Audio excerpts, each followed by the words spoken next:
3 clues that reveal Stacey to be the killer. The first, well, it's a pair of clues really. It's on Christmas Day and on Boxing Day. Christmas Day, Stacey disappears. She sees Bradley, then he disappears, then she disappears. It's never explained or referred to where she's gone. She just disappears. And then on Boxing Day, she's back. She's back, has to be said, looking a little ruffled, a little bit not quite with it, as Roxy thrusts Amy into her arms. She's also the first face that you see in the Boxing Day post-murder episode. So Archie dies, the next face you see is Stacey.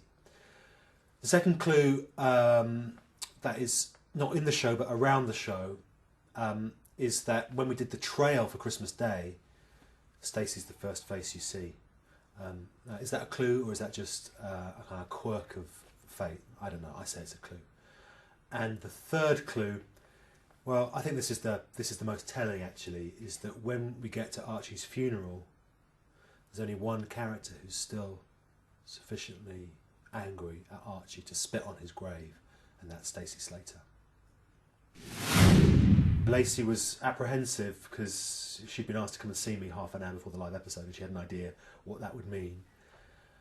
And I told her, I said, you killed Archie, and she reacted and said something I can't repeat, but kind of went with it pretty quickly. And she was thinking right, and I could see what she was doing was in her head, think about her performance, think about the last scene. We talked a little bit about the last scene actually, because she'd done it in rehearsal. Obviously, I'd seen her do it. And we talked a bit about it, and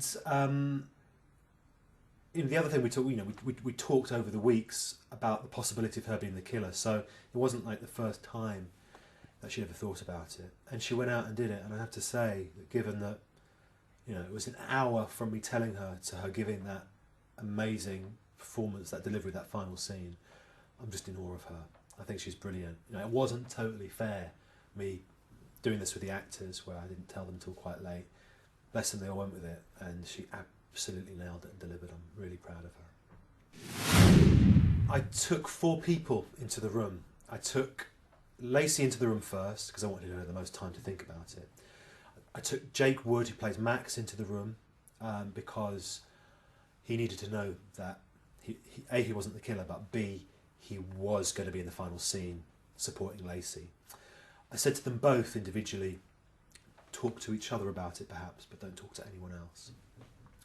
And then I brought in 2 decoys. I brought in Rocksteady Scott Maslin in because I knew that whatever I said to him, it wouldn't ruffle him.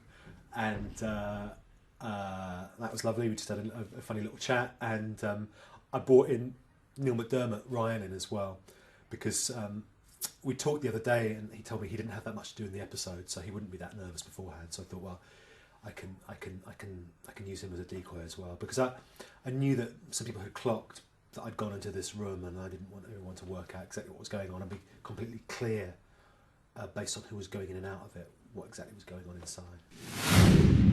We chose Stacey right at the beginning, really. We thought that there were a number of suspects with a really clear and direct motive to kill Archie, namely the Mitchells, Jack, Janine, Ian. But we also wanted to throw some suspects into the mix who had an angle on him, but it was less clear cut, like Stacey, like Ryan, I guess. You could argue Billy.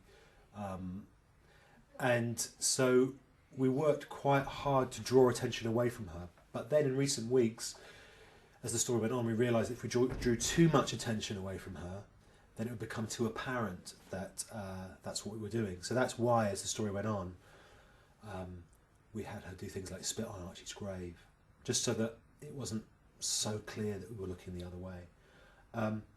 We also picked her because we believe her motive. She's when she was ill last year, Archie took advantage of her. He used her while she was down, and she finds it hard to forgive him for that.